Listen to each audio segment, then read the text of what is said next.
6 a.m., sun barely up, coffee still warming my hands, and there she is, marching down my gravel drive like she owns the damn place, clunky measuring wheel ticking with every step, a soundtrack for the apocalypse. Now, I've seen a lot out here on my 40-acre spread, but let me tell you, nothing wakes you up like a full-blown Karen in attack mode, perfume strong enough to fumigate the barn, snapping photos, barking orders, clipboard in hand like she's General Patton reincarnated. Her assistant, poor kid, looks like he'd rather be anywhere else, sweating bullets while she waves around paperwork and lectures me about violations I didn't even know existed. Then, out of nowhere, bam! She shoves an eviction notice in my face, claims I owe $47,000 in retroactive HOA fees for an association I never joined. 30 days, or you're out, sir, she says with that sugar-coated menace, vanilla scent battling the clean hay in the air. My grandpa Miguel bought this land with blood money, literal GI Bill cash, earned the hard way after Korea. And now, this woman's telling me to get off what's basically my family's soul? I just stand there, mug in hand, thinking, lady, you have no clue who you just declared war on. I guess that's my cue. If you're listening, tell me where you're watching from, and if you got a wild HOA story, drop it below, because trust me, this one's going places. My name's Marcus Rodriguez. Folks call me Tank, and I've been holding down this patch of Pine Valley, Texas for 15 years. This isn't just dirt and fences to me. Every fence post, every inch of mended wire, every barn beam patched with my own hands. These are my memories, my wife Elena's laughter, my grandpa's calloused fingers on my shoulder, whispering, land is the only thing they can't steal if you fight for it. Lost Elena to cancer 3 years ago, buried her out back under a live oak, and poured every ounce of grief into running this place. And, to be honest, into helping other vets fight these predatory HOA scams. Yeah, you heard right. The woman trying to steal my land? She just picked a fight with the guy who literally wrote the book on HOA fraud. Now, Pine Valley used to be the sort of place where folks waved from pickups, and you couldn't walk into Mabel's diner without someone pouring your coffee before you even sat down. That is, until Karen Whitfield blew in from Austin, suburban dictator with orange talons, a ruler in one hand, municipal authority in the other. Got herself elected to the development board and basically invented her own job, community standards coordinator, which is a fancy way of saying she's a professional busybody with legal muscle. Grass too long? She'll measure it. Garage sale? She'll call code enforcement. This lady runs the neighborhood like it's Fort Knox. The morning she ambushed me, everything about her documents just screamed fake, paper too slick, ink too fresh. Even the signatures looked shaky. She announces my place has been magically annexed into Pine Valley Estates, HOA. Like I blinked and poof, I'm part of her fantasy land. She declares my barns and livestock lower property values, gives me 30 days, and pivots on those stilettos like she's about to walk a Paris runway. I felt the old military burr in my chest, but I stayed calm. Real warriors don't get riled. They gather intel. Let her march off in a cloud of diesel and fake authority, thinking she'd won. That night, I spread out my grandpa's original property documents across the porch table with a cold beer. The game was crystal clear. Karen was targeting folks who didn't fit her dream of suburban utopia, forcing us out for some developer to bulldoze over our way of life. She had no idea, absolutely none, that my consulting business had taken down predators just like her in towns all across Texas.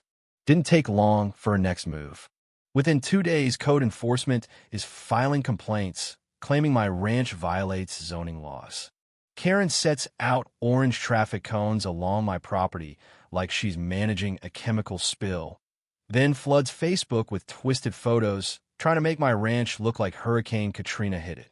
But the best was yet to come. Floyd Jenkins knocks on my door.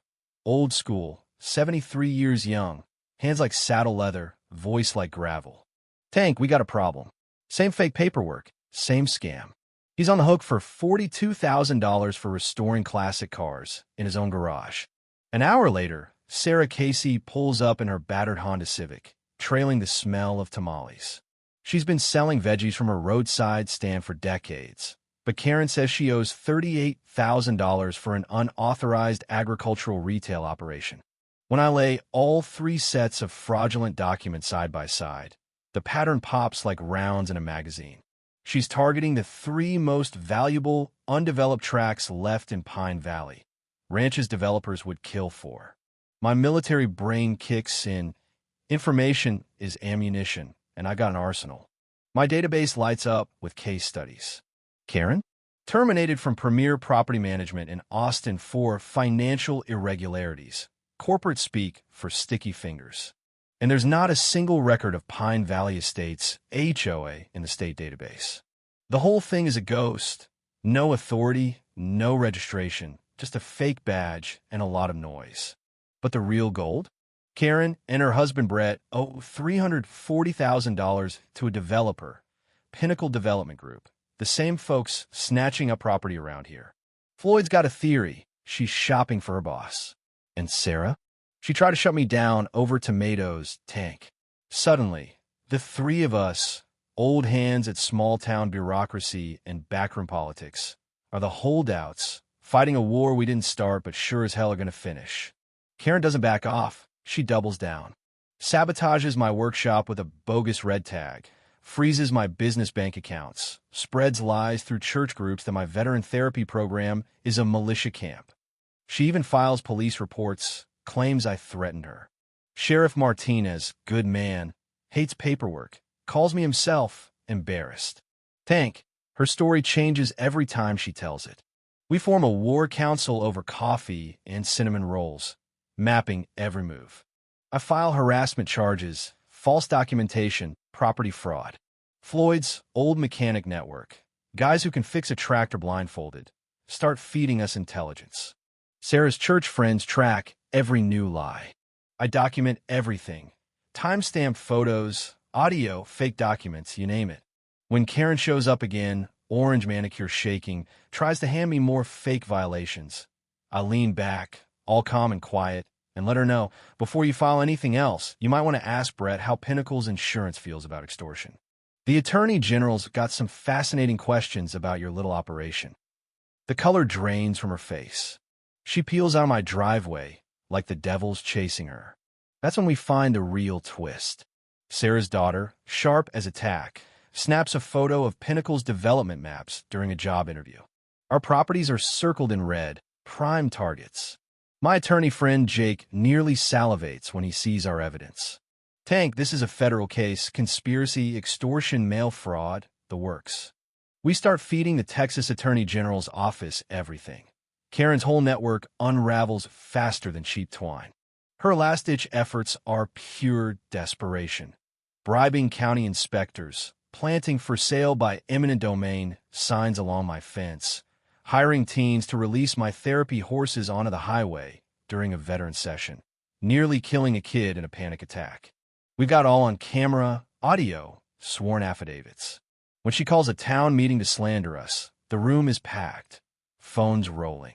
Karen goes off the rails, accuses a wounded vet of faking PTSD. Silence you could cut with a knife. Tommy stands, one leg, quiet as a storm. Ma'am, I lost this leg saving my squad. Thank you for reminding me what I fought for. Crowd goes wild. Her career dies right there, live on Facebook. But I wasn't just fighting for myself. The Attorney General's task force had been using my property as bait to bust land fraud in 17 counties. I'd been recording Karen since day one. Her confessions, her bribes, her whole playbook. The sting hits critical mass when she slides an envelope across the table at Mabel's diner. Let's settle this quietly. Cameras are rolling. She confesses to fraud, bribery, conspiracy. Enough felonies to put her away for life. Maria Santos, Dallas Morning News reporter, breaks the story. Her expose goes viral. Corporate land grab. How fake HOAs are stealing Texas heritage. The legal avalanche buries Karen and Pinnacle under federal charges. Mail fraud, wire fraud, conspiracy, bribery, civil rights violations. The DA announces 47 charges. Brett flips. The whole developer ring collapses. The town hall is standing room only. News crews, rangers, the works.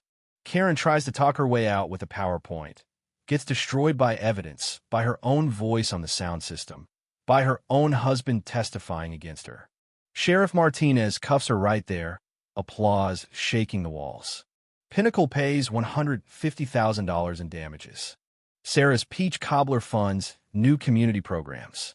Our victory becomes the model for rural justice statewide. We set up the Rural Property Rights Foundation, traveling to other towns, teaching folks how to spot and stop these scams.